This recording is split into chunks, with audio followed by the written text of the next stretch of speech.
Welcome to the 97th rotation of the Apex Arena. The booming voice of Kraz Murdoch echoed through the massive stadium, bouncing off the energy barriers and vibrating through the tentacles and appendages of the 60,000 spectators. The purple-scaled announcer's 7 eyes blinked in sequence as he gestured dramatically at the holographic displays. I'm your host, the incomparable, the magnificent, the only slightly corrupt Kraz Murdoch. And what a glorious day for Bloodsport, wouldn't you agree? The crowd roared. Credits flashed across betting terminals. The Zoraxian Empire had perfected entertainment through violence over their 3,000-year reign across the Andromeda spiral arm. Nothing pleased the 12 subspecies of their kind more than watching lesser beings tear each other apart for their amusement.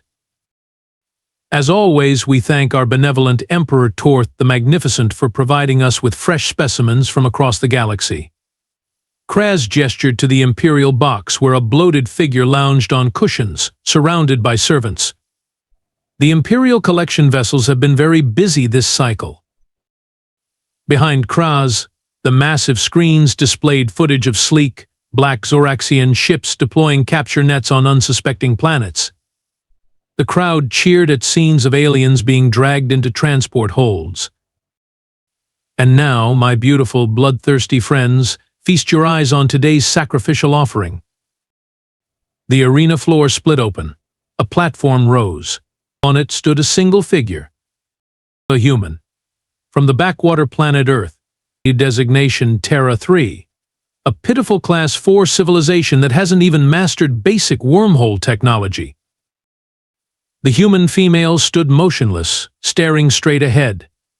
She was small by Zoraxian standards, barely 5.5 feet tall, with dark hair pulled back tightly. Unlike previous combatants, she wasn't screaming or begging. Look at those pathetic limbs. Only 2 arms. How will she possibly defend herself? No scales, no claws, no acidic secretions, not even a decent exoskeleton. Kraz wiped away a tear of laughter. Our scientists have studied these creatures extensively. They're basically walking meat sacks with delusions of significance. Their only noteworthy feature is their annoying persistence in not going extinct, despite their obvious shortcomings. The betting boards lit up with absurd odds, 10,000 to 1 against human survival beyond the first minute. This should be quick, folks. Perhaps even a new record for fastest elimination. Although Kraz leaned into his microphone, voice dropping conspiratorially, is it just me or does this meat sack look suspiciously calm? In the center of the arena, the human's eyes scanned the surroundings, methodically, carefully. Her face betrayed nothing. Well, no matter. The only good human is a dead human, am I right? Kraz laughed at his own joke. Let the 97th rotation of the Apex Arena begin. The arena lights focused on the human girl, revealing her in harsh detail to the jeering crowd. She wore a simple gray jumpsuit standard prisoner attire that hung loosely on her frame. To Zoraxian eyes, she looked pathetically fragile. No protective chitin, no redundant organs, not even proper fangs.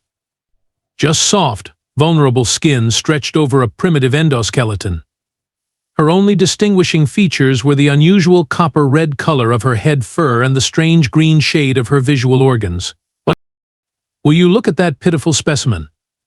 Kraz Murdoch exclaimed, zooming the cameras in for a close-up of her face. For those new to our spectacular show, humans are from a backwater planet with such high gravity that they evolved those ridiculous stick-like support structures inside their bodies. Yes, folks, the bones are on the inside. Can you imagine anything more absurd? The audience howled with laughter.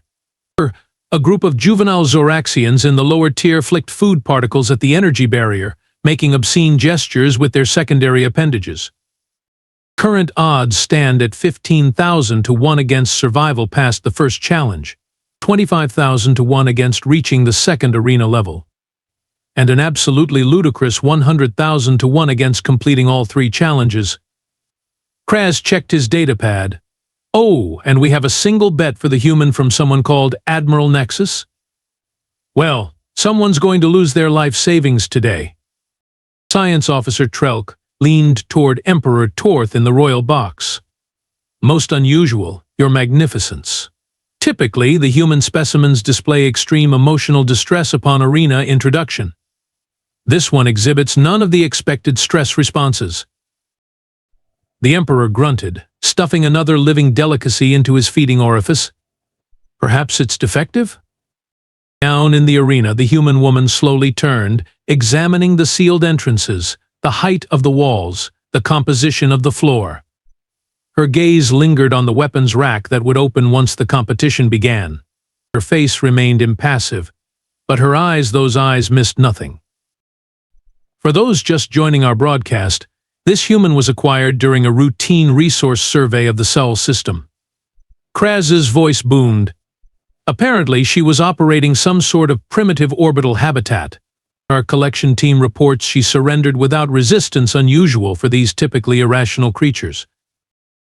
The footage played on the giant screens, a small Earth space station, the Zoraxian ship approaching, the capture nets deploying. But what the footage didn't show, what the collection team had failed to mention in their report, was the slight smile that had crossed the human's face when the nets ensnared her. Or the way she'd calmly requested to bring along her small duffel bag, a request the confused collection team had granted, assuming it contained meaningless personal effects. That same bag had been thoroughly scanned, of course, revealing nothing of interest to Zoraxian technology. Just some primitive cloth items, personal hygiene products, and a small metal pendant bearing an insignia no one recognized. Now, let's bring out her first challenge. Kraz screamed enthusiastically as warning klaxons blared. The human's head snapped toward the opening gate, her posture shifting subtly. For the first time, a small smile appeared on her face. Kraz Murdoch's voice dropped to a theatrical whisper that somehow still reached every corner of the massive arena. For our first-time viewers, the rules of the Apex Arena are beautifully simple. 3 challenges. 3 chances to die gloriously for our entertainment. Holographic displays lit up, showing the 3-tiered structure of the competition. Challenge 1, Beast Combat. Survive 5 minutes against our genetically enhanced predators. Challenge 2, Champion Duel. Defeat one of our undefeated arena warriors in armed combat. And finally, Challenge 3, the Gauntlet. Navigate our death trap obstacle course while being hunted. No one has ever completed all 3. Not even once. The crowd stomped and screeched in anticipation as a massive metal door groaned open at the far end of the arena. And now, please welcome our first challenger. The pride of the toxic moons of Malgax, the devourer of 742 competitors, the magnificent Blade Wing. A nightmarish creature bounded into the arena, 6 limbs ending in serrated claws, a wingspan of nearly 20 feet covered in metallic razor edges, but in 3 rows of rotating teeth in a circular maw. It screeched, the sound piercing enough to make several audience members' auditory membranes rupture in delight. 5 minutes with the Blade Wing is our human's first challenge. Though I doubt she'll last 50 seconds. Kraz cackled. The weapons rack will now open. Choose wisely, little meat bag. A section of wall slid apart, revealing an assortment of deadly implements. The human walked, not ran, walked to the rack and studied the options. The Blade Wing circled, sizing up its prey, drool sizzling as it hit the arena floor. What's she doing? Pick something already, Kraz shouted. The Blade Wing isn't known for its patience. The human selected nothing. Instead, she stepped away from the weapons, empty-handed. Is this some kind of human suicide ritual?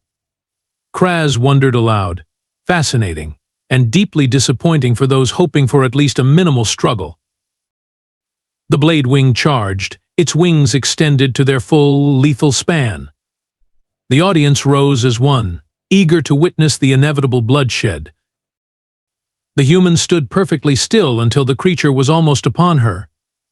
Then, with speed that seemed impossible for such a fragile-looking being, she dropped and rolled not away from the creature, but toward it, under its deadly wingspan, and directly beneath its armored underbelly. Before anyone could process what was happening, she was up again, standing behind the momentarily confused predator. And in her hand gleamed something that hadn't been there before, a small object retrieved from her boot. Wait, what just happened? Kraz squinted at his monitors. Did she just? The blade wing spun, roaring in fury, and lunged again.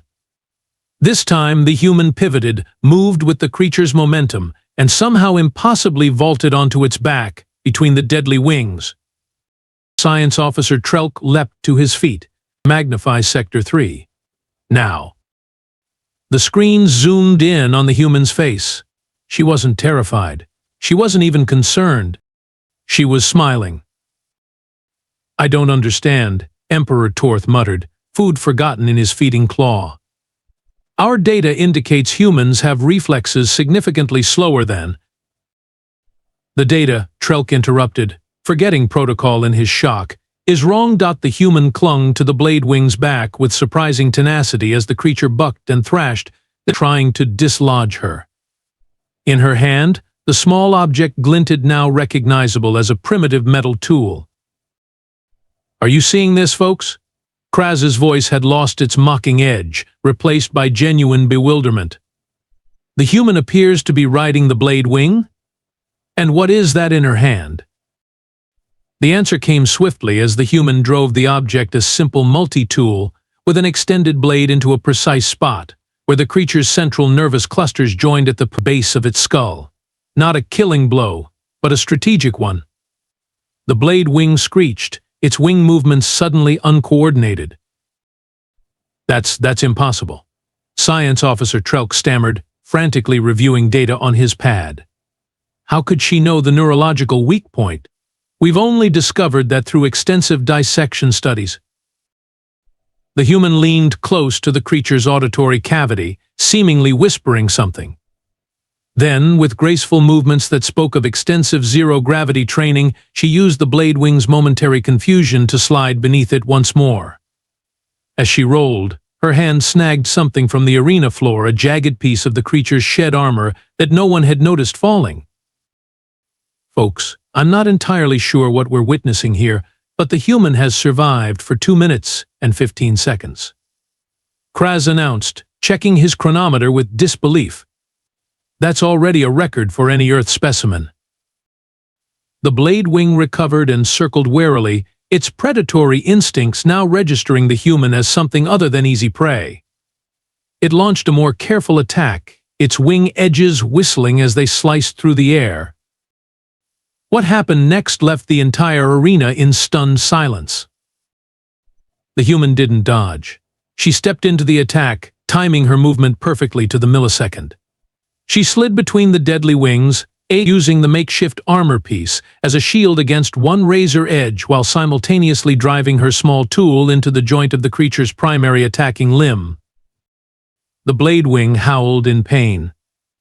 The human continued her momentum, using the creature's own mass and movement against it in a display of combat physics that seemed to defy Zoraxian understanding of biology. Is this the same species we catalogued? Emperor Torth demanded, spilling his drink as he lurched forward. Check the genetic markers. This cannot be a standard human. Down in the arena, the human continued her dance with the increasingly frustrated predator. She wasn't just surviving, she was systematically disabling it, targeting joint connections and nerve clusters with surgical precision. Each movement was economical, planned, professional. 3 minutes and 40 seconds. Kraz announced, his voice cracking. The betting systems are crashing from emergency withdrawals. The crowd's mood had shifted dramatically. The raucous laughter had died away. The mockery had transformed into murmurs of concern. Several military officers in the premium seats were now recording the fight, their expressions grim. We've been studying humans for decades, one general hissed to his aide. How did we miss this capability? The human, seemingly tiring, stumbled slightly. The blade wing, sensing opportunity, pounced. A collective gasp rose from 60,000 throats. But the stumble had been deliberate of feint. As the creature committed to its attack, the human pivoted with balletic precision, drove her improvised weapons into two critical points simultaneously, and whispered something else to the beast. To the absolute shock of every being present, the blade-winged terror of the arena for 7 years backed away, lowering its head in what appeared to be submission.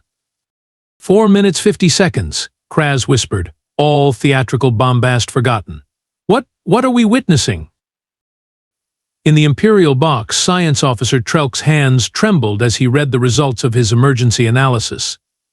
Your Magnificence, I've identified her now. The insignia on her pendant, it's not civilian. Emperor Torth turned his bulk toward the scientist, dread crawling through his gastric chambers. Explain. She's not just any human, Trelk swallowed hard. According to our intelligence records, she's what they call a special operative. Specifically Apex Predator Combat Division. The irony was not lost on anyone present. 5 minutes, announced the automated timer. Challenge 1. Complete. A stunned silence hung over the arena as the blade wing was led away, seemingly docile, through a side gate. The human woman stood calmly at the center, breathing steadily, hardly showing signs of exertion. She glanced up at the Imperial box and offered what appeared to be most disturbingly a small salute. Well, that was unexpected. Kraz Murdoch's voice had lost its usual bombastic confidence. While the arena crews prepare for Challenge 2, our science division has prepared some educational context about our surprising competitor. Science Officer Trelk found himself suddenly broadcast across every screen in the stadium. He cleared his throat nervously. Preliminary analysis suggests we have fundamentally misunderstood human adaptive capabilities, he began, trying to maintain scientific detachment despite his growing alarm. Unlike species with specialized evolutionary advantages, humans appear to possess what we might call contextual intelligences, the ability to rapidly analyze, adapt, study and improvise within any environment. On the arena floor, the human was examining the walls, running her fingers along barely visible seams in the structure. What we're observing is consistent with their evolutionary history as pursuit predators, Trelk continued.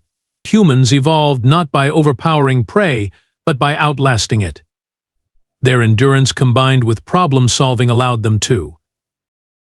She's doing something strange with the water drainage channel, interrupted an arena technician over the comm system. The human had knelt by a small grate that collected fluids from the arena floor. She'd removed something from her boot again, a different tool, and was working on the fasteners. Stop her. Emperor Torth bellowed. That's connected to the central cooling system. Guards rushed toward the arena gates, but they were too late. With deft movements, the human had removed the grate and extracted something from the drainage system, a length of flexible piping. To the technician's horror, she'd also collected a small amount of the blade wing's caustic blood that had dripped during their encounter. Challenge 2 will commence in 30 seconds, announced the automated system. The gates opened to reveal a massive, cybernetically enhanced Drozerian war champion. Nearly 9 feet tall, with armor plating and dual energy weapons grafted to its arms, it stomped into the arena with well-earned confidence. This champion had killed 27 previous contenders without suffering a scratch. The odds have been adjusted, Kraz announced weakly, to merely 1,000 to 1 against the human. But something had fundamentally changed in the arena's energy. The crowd wasn't cheering for the champion. They were watching the human with a new emotion, fear. Your Magnificence, Trelk whispered urgently to the Emperor, humans don't just adapt, they weaponize the environment itself. Their military history shows this repeatedly. Where other species develop biological advantages, humans transform their surroundings into advantages. Down below, the champion charged, energy weapons powering up. The human didn't retreat. Instead, she sprinted directly toward one of the arena walls, the piping and blade wing blood held carefully in her hands. With timing that seemed impossibly precise, she used the piping to spray the corrosive blood onto a specific wall junction, then rolled away as the champion's energy blast hit the exact same spot. The resulting explosion tore open the arena's environmental control panel. "That's not possible," gasped a technician. "She couldn't have known where the weak point was." "No," Trelk said grimly. "She didn't know. She analyzed, hypothesized, and tested in seconds. That's what makes humans dangerous. They don't need to know. They figure it out, always." The human dove into the smoking hole in the wall, disappearing into the arena's infrastructure. The war champion halted, confused, searching for its vanished opponent. "I think," Emperor Torth said quietly, "we may have made a terrible mistake." Pandemonium erupted in the control room as technicians frantically tried to locate the human within the arena's complex infrastructure. Security feeds flashed on screens, showing glimpses of her moving through maintenance tunnels with the confidence of someone reading a map. "How is she navigating the systems?" demanded a security chief. "Those layouts aren't even provided to our own maintenance staff." In the arena, the war champion pivoted in confusion, its targeting systems unable to lock onto its vanished opponent. Suddenly, the lights flickered. Then the environmental controls. Then the champion's cybernetic implants. "She's hacked into our network," screamed a technician. "She's using the arena's own systems against us." The arena speakers crackled, and to everyone's shock, the human's voice, calm, controlled, almost amused, echoed through the stadium. "Your security architecture is quaint. Reminds me of our systems from about a century ago." Emperor Torth rose from his throne, rage contorting his features. "Capture her. Kill her. Do something." The war champion suddenly stiffened, its cybernetic components seizing up as foreign code invaded its systems. Its weapons powered down, then up again, but now they were no longer under its control. The human emerged from a different access panel, directly behind the immobilized champion.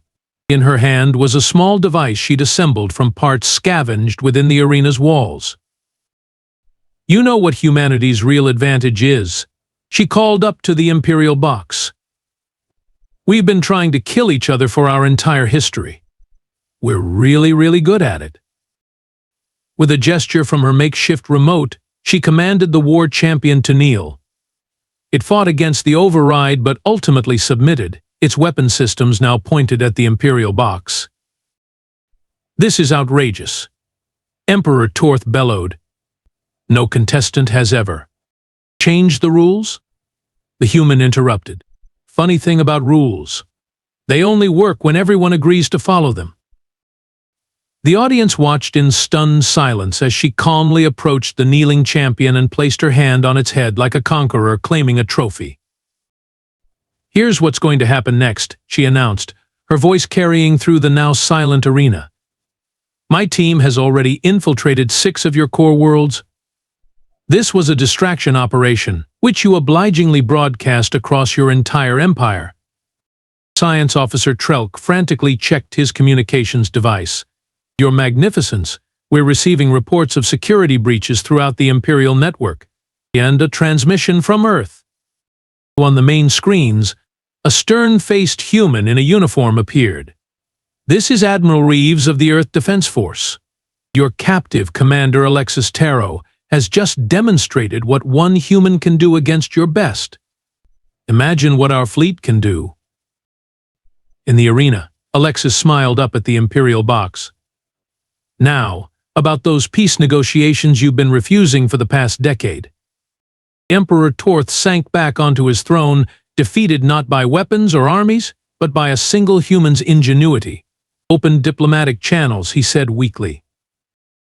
Kraz Murdoch, ever the showman, gathered his composure enough to make one final announcement. "Ladies, gentlemen, and variations thereupon. It appears the 97th rotation of the Apex Arena has an unprecedented outcome: surrender of the Zoraxian Empire." The betting systems exploded as the single wager placed in favor of the human paid out at 100,000 to 1 odds. In the arena, Commander Alexis Tarrow bowed theatrically. The audience, enemy aliens though they were, couldn't help but applaud. 3 standard cycles later, Kraz Murdoch sat in his now modest apartment, recording what would be his final broadcast, though not for the Apex Arena, which had been permanently closed following what historians were already calling the Tarrow incident. "And so, dear viewers, the galaxy has changed," he said, his once booming voice now contemplative.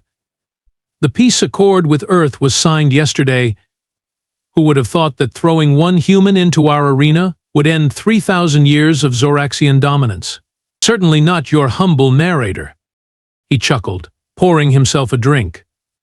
The view outside his window showed construction crews, human and Zoraxian, working side by side, rebuilding the arena into what would become the first interspecies cultural center. The Emperor insists this new alliance is beneficial to all parties. Perhaps he's right. The humans are sharing their adaptability technologies. Our scientists are practically giddy about something called cross-species innovation hubs. Kraz leaned toward the camera with a conspiratorial wink. Military analysis suggests we could have eventually overwhelmed Earth through sheer numbers, but after seeing what one of them did, well, let's just say I'm glad someone was smart enough to surrender. He raised his glass to the camera. The humans have a saying, if you can't beat them, join them. Apparently, we're joining them. And between you and me, that might be the smartest decision our glorious Emperor has ever made. Footage played across his screen: Commander Tarrow receiving the Zoraxian Peace Medal, human ships arriving with diplomatic envoys, the first joint human-Zoraxian military exercises. The betting systems are now taking wagers on how long before a human sits on the Imperial Council. The odds are surprisingly short.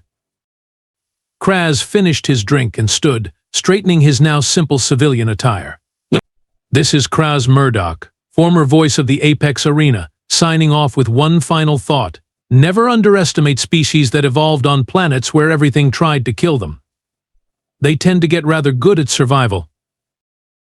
He paused, then added with a sardonic smile, "and apparently conquest too. Though they politely call it peaceful integration. How very human."